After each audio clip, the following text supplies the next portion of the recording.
Wednesday, everybody. Welcome to today's episode of DV Live City Talk. I am Amanda Acom, the marketing coordinator here at Desert Valleys Federal Credit Union.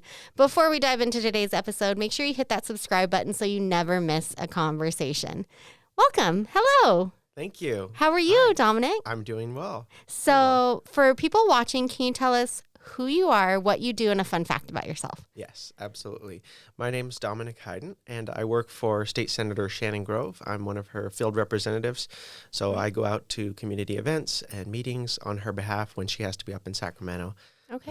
And unfortunately can't make it out. And a fun fact about me is that I am getting married this October to the love of my life. Exciting. Is it a Halloween wedding? It's not. Oh, No. come on now. What? I know. I suggested it to her. Should we do costumes? She goes, no way. Oh, come on. You could have But totally the tuxedo and the dress, those are like costumes, right? They are. They definitely are. I still have, so we got married on a random Wednesday up at Riverside Park in Kernville. Okay. And Nice. obviously Riverside Park is currently not there. Yes. One of our friends who's a photographer is like, let's go do a trash the dress at where you got married. And I was like, what? But my husband was all about it. So I guess we're having fun with our wedding. Okay. Well, congratulations. Thank you. We'll have to get your wedding registry and maybe drop that or link that in the comments. No. Thank you, though. Or at least here at Excited. Desert Valleys. Yeah. So today we're going to chit chat about a few things with that the senator's been doing that I feel like she's just always on the go. She is. Yes. So thank you for being here today. Absolutely. Let's dive Thank you for right on having in. Yeah. So first thing first, I'm just going to, I guess eat the frog is the saying, right? Sometimes I feel like I'm Ziva from NCIS who Okay. butchers Yeah. things. The Senate Bill 14 Yes. regarding human trafficking. Mm-hmm. So I know that there's been a lot of topics or talks about that and everything. And can we just discuss that? Where it's at currently? I believe it goes to Assembly next? Appropriations. Okay. Yes, committee. So if you could fill us in about what's happening, where we're Sure. at. And Yeah. So just a little bit of background. Senator Grove last year introduced SB 1042, which would have elevated human trafficking and labor trafficking to the status of a serious and violent felony in California because, unfortunately, and to the surprise of many, it's not considered a serious and violent felony in California. Yes. So this year, we worked in the Senate and went through revisions with the other senators and worked across the aisle to be able to build a broad coalition, both of law enforcement, survivors, victims, and then our colleagues in the Senate. And we're actually able to come up with a version. So currently it is elevating the sex trafficking of a minor to be a serious felony in California. So that's 17 and under? You I know. caught me. I caught you. I believe so, but it may be younger. Okay. Yeah. I know that there's certain different ones because even when I was looking at, there's a lot of different little minute changes. So Yes, I know how there much. are. Don't worry. And all sorts of new terms like vacature and Yes. different things. Yeah. There's so many. And then when I was looking back, so I just got back from a 10-day vacation and did some studying up on this. And I was like, this is what City Talk's all about, just asking you the questions that, just average Joe who might not be studying up on it all wouldn't know. I didn't realize this has been trying to pass or some form of it 9 different times since 2007. Yeah. And Like, it's wow. baffling to us. I mean, Yeah. it just has it has floored us to see that any opposition could come up to something like this. I mean, it seems like the easiest no-brainer. Let alone the amount of opposition. Like, I'll be honest, maybe 1, maybe 2, but I'm like, this is wild to me. Yeah.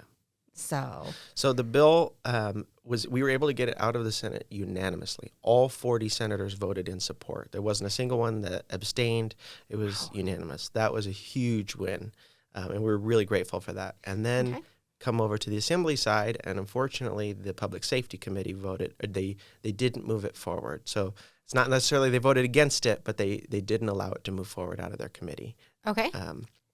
But Is that due to the wording of the bill? What we felt was that it was kind of ideology gone too far. There's a view that people do not belong in prison. that rehabilitation and addressing the root causes. Sorry. That actually leads into like one of my next question, like Okay, literally yeah. my next question. That's like California's overall goal of reduction of incarceration, Mm-hmm. which is the flip side of like the late 80s, early 90s, tough on crime, Yes. like different stance. Yeah. Yeah. And this was an example of where that went to an extreme. Okay. And I mean, we're seeing the effects of those policies in San Francisco and LA. Mm-hmm. And that could be debated about a lot of different things. But this is one where, I mean, trafficking a child for sex, there's no reason why somebody like that should not face harsh penalties. Right. And Especially a repeat offender. Exactly. This bill only addresses repeat offenders, somebody who's already been convicted of the crime and then does it again. Because this is also including making it a strikeable Yes. Yeah. law. So that's or where strikeable. elevating it to the serious status does make it a strike. Okay. And so with repeat offenses, the penalties increase. So does that mean they have to do the same crime 3 times for 3 different strikes, or would it be 3 violent crimes would be a strike each? Does that make sense? Yeah, that's a great question. I don't know the answer to it, but I believe that it's the same crime. Okay. Yeah. Which would make sense. I mean, if you're a repeat offender for the same, especially, sex, trafficking, rape of minor. Mm-hmm. I do know, like, there was a little bit that I read about how initially off the bat it can be like a 12-year sentence, but then there's extended times if it's like force or coercion or... Yeah. So I think all of it would be force or coercion. Right. There's different levels from the outset that you can fall into, and the sentences are 4, 8, and 12 years. Okay. But we had one witness who was in prosecution testify that the 12-year sentence is like a bald eagle landing on your shoulder in your backyard. It never happens. Nobody gets 12 years. Wow. The 4 and the 8 are much more common. And with current CDCR standards and whatnot, those people are realistically getting out in about 2.5 or 5 years. They're not serving 4 and 8. So the reality is that somebody who's been trafficked could see their trafficker on the street again in 5 years or less. That is wild to me. Like, putting that in perspective, literally my child could be entering kindergarten and see, his offender or, rapist again before he's even out of that same school. Mm-hmm. Yeah. That is wild. It is. And it's not right. And heartbreaking. Yeah, it is. Yeah. I hate to be that person, but I'm going to be that person because, well, it's me. My husband, we actually, a couple weeks ago, we do a lunch date thing. He works shift work. It's a whole, first day off, we always go on a lunch date. Okay. Yeah. So he's like, let's go watch a movie. And I'm here thinking like, yes, we're going to go see Barbie. Blah, blah, blah. Super cool, exciting. No, he takes me to see Sound of Freedom. Yeah. In the middle of the day. It was a gut punch. Mm-hmm. And we actually had a situation a couple years back in Tehachapi. Our son was almost 3 and went to go watch the trains, and we were probably maybe 6-7 feet from him. Someone picked him up, put their hand over his mouth, and started to turn, and then it was a whole thing after that. Oh my gosh. But that started when I started reading about this and everything, I was like, there is no way that it's this lenient. Yeah. And then people opposing it. How is it like you said, how is it not a no-brainer? Mm-hmm. And it really is a much more pervasive problem than the average person likes to think that it is. Mm-hmm. In Sacramento, they went around to schools, and they were hard-pressed to find a school where this had not touched some of the students. Really? Yes. It is everywhere. It's part of it is because the traffickers see that there's money in it. You sell drugs, and they're gone. Mm-hmm. You sell weapons once. You sell a person, and you can sell them over and over and over again. Every single day. It gives me chills, right? Yeah. It's horrifying. And we don't like to talk about it. But it needs to be talked about. But the reality is that slavery exists in America today. Mm-hmm. And it's not being addressed like we need to. Well, and I think a lot of people want to say, oh, it's not here. Over here in Ridgecrest in our safe little bubble, we want to think we're in the middle of nowhere. It would never happen here. But I see us as we're literally hour and a half, 2 hours from anywhere, from like major hubs. And people don't think of it as, oh, okay, it's not going to happen here. So, I'm going to leave my front door unlocked because I feel safe or, anything like that. When honestly, I am a little bit conspiracy theorist. I don't like to go to the grocery store with my 2 kids by myself at night. Understandable. We were talking with one human trafficking expert out of Riverside County, and she said anywhere where there's a hotel or truck stop, you can expect that trafficking has occurred there. Really? That is insane to me. Yeah. So what are the next steps at Assembly Appropriations? Yes. So the Public Safety Committee declined to move it forward. Senator Grove was able to engage the governor and the Assembly Speaker to get it brought back to be heard a second time in that committee. Really? Yes, which is a process called reconsideration. It doesn't often happen that they hear it twice. But there is that possibility. Now, is that with revisions or is it exactly as it is? Exactly the same bill. Okay. Yes. So that was a huge victory that, and we were grateful for the outcrying of support, both from the media, partly with the timing of the movie, to be able to get it heard again and passed out of that committee. Okay. So that means that now it goes on to Assembly Appropriations, and what is Assembly Appropriations? That's any bill that has a financial component has to go to appropriations because they're overseeing the appropriation of funds to address those bills. Awesome. So the end of the legislative session is September 14th, and appropriations has to have all their bills done by the 1st of September. So they're coming up. Yeah, the legislature's on recess until the 14th of this month, and then we've got 2 weeks for that appropriations hearing. So for everyone watching, we are pre-recording this early. It is Tuesday the 8th, and this will be airing on the 16th. So, so when this airs, they should be coming back in and then discussing. Mm-hmm. Oh, man. Yeah, I know. So, but we I think that was a major hurdle to get over. And at this point, we've had more other legislators come on. We now have over half the legislature, 60 legislators signed on as co-authors, not just in support, but actually co-authoring the bill with Senator Grove. I did not know that could happen. Yes. Okay. Yeah. What? And that's rare. You don't usually see that many legislators signing on to a bill. That was my next thing. I was like, that seems like a very high number. There's only 120 in combined in both houses. So this is definitely a bipartisan. Yes. Like putting differences aside, we're coming together. As it should be. Yes, it should be. And we've been grateful for our partners on the other side of the aisle who have either joint authored or co-authored the bill with us. So best case scenario, this passes, and then it would go on to... After appropriations to the Assembly floor, okay, and then to the governor's desk. Okay. Yeah. Wow. Yes. And this would be a huge step in the right direction. One of the things that Senator Grove has talked about is how much this means to the victims and the survivors. That's what I was going to say. I feel like this would be a huge weight lifted off victims and survivors, and just being able to give them some breathing room. Mm-hmm. Absolutely. And help with just safety and like the feeling of safety, the feeling of comfort that, like, when you get home and you smell like brownies cooking or something. I don't know. We all know I'm a feral housewife. I don't do that. But like that feeling of safe, like my son, in the middle of the night comes in, he's like, I had a bad dream. Just being able to know that, hey, maybe someone is reconsidering harming a child because of this. Mm-hmm. Yes, exactly. Or even if they decide not to reconsider, that justice will be served. Yes. So the victim can have peace, because in a perfect world, yes, we can hope for that, but we do know that there's those people.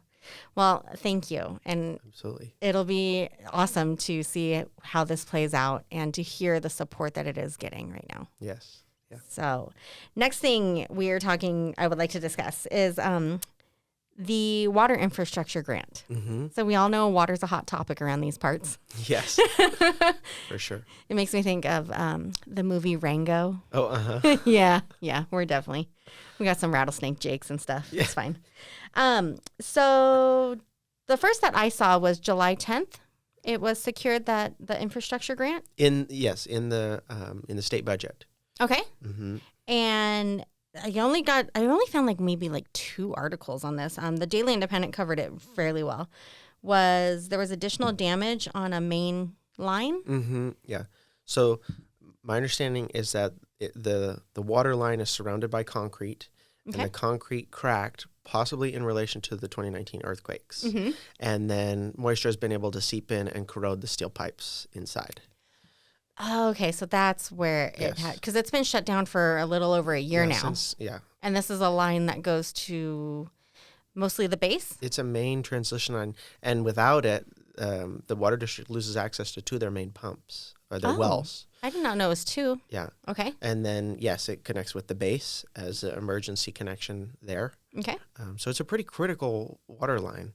And they had done some work on it to fix a portion of it, and then they realized that the damage was more extensive than they thought, and that it actually went further down.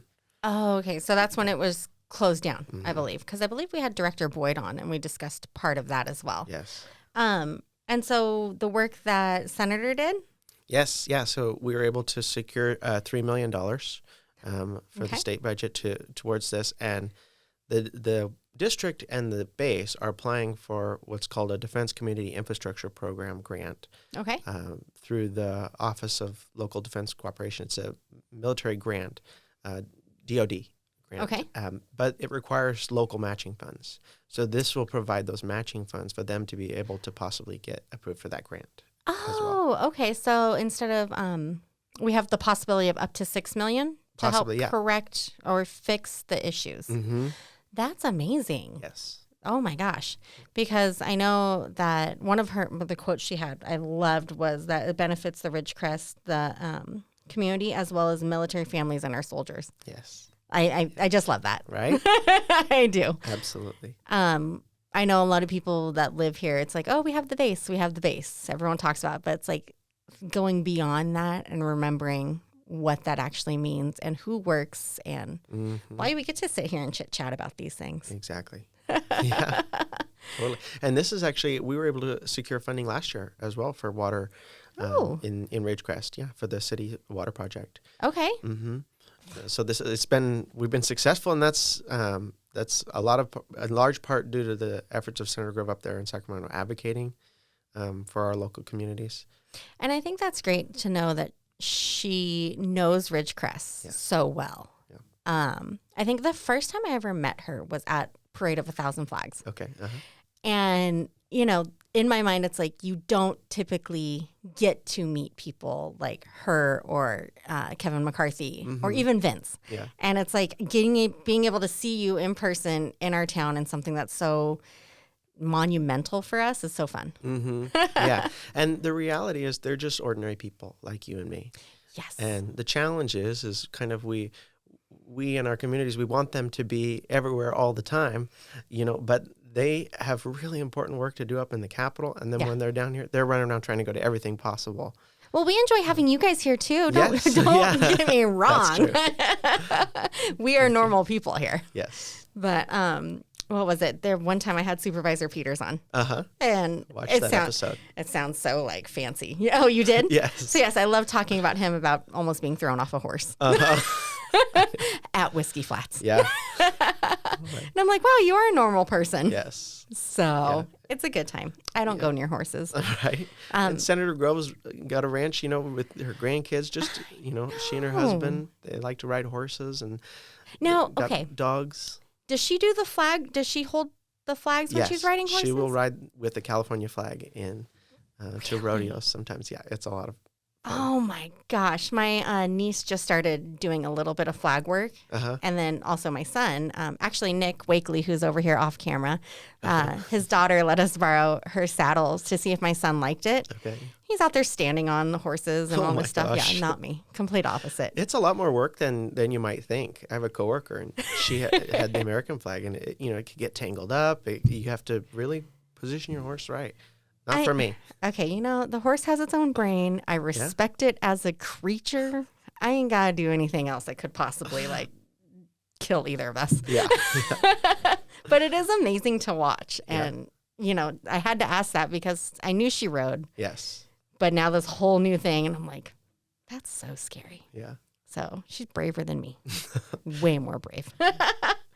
And then one other thing that's close to the Ridgecrest Heart is the China Lake Museum. Mm-hmm. And there was some grant funding for that she was able to secure? Yes. Yeah, $700,000 to finish their new exhibit hall complex. Okay. And I was just talking with Michelle, the director over there today, and they've got some really exciting stuff going on over there. They're facing a problem that is experienced by a lot of bases around the country. Okay. That since 9/11, the security standards for getting onto a base have just increased exponentially. Yes. And so a lot of museums for the bases used to be on base. Edwards has the same problem. Oh. And now the average school group can't access them because they don't have the clearance to be able to get on base. Okay. So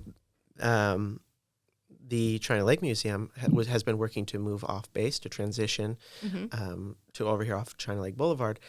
But inflation caused the money not to go as far.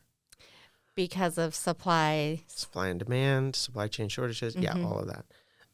So they needed some extra help to push them over to be able to complete the project. Okay. And so we're hoping that in the next few months, they'll be able to start opening the displays and stuff. And they had, I guess it was like kind of like an open house type event. I want to say early June, maybe. Okay. We went out to that, and it was fun to see. And they did say there was a lot of work coming and come back to see us. So I'm assuming this grant is part of what they were getting in store and talking to everyone about. Yeah. And then they're also working with the state for a museums grant specific to museums. Okay. That'll help with some of their STEM education. Oh, yes. They bring in the students and they show them, they do little rockets and all sorts of stuff. We went out there and we saw kids shooting like parachutes with the tennis balls and then like the little rocket ones that like it makes a louder noise than you expect a little like water bottle rocket to make. Right. So and that's for rad. Like a 4-year-old, 6-year-old, that is amazing, and could really set them on a path down science, career. Well, and it's nice because it gives the children something to do. Mm-hmm. I know that's a big concern in our town is what can the kids do, and hearing it over and over again. And again, like you said, setting kids on that path for science would be fantastic, especially in this town. Yes. Like it's right at your fingertips. Yes, exactly.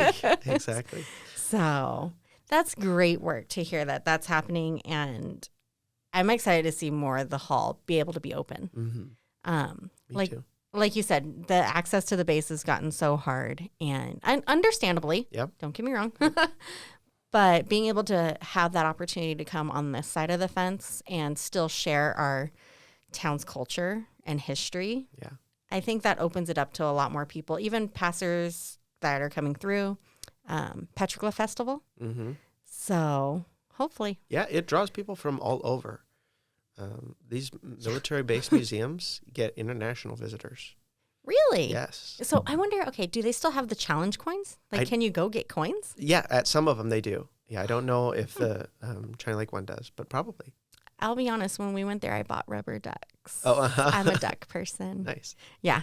Everyone knows if they come by my office, I have ducks. But yeah, they had like a little Rosie the Riveter one that I have. I know. I'm that cute. person. But now, I'm thinking that I'm like, if people come from all over and collect them. Yes. I know COVID, that was a hit. Like people stopped doing it because of production and supply chain issues.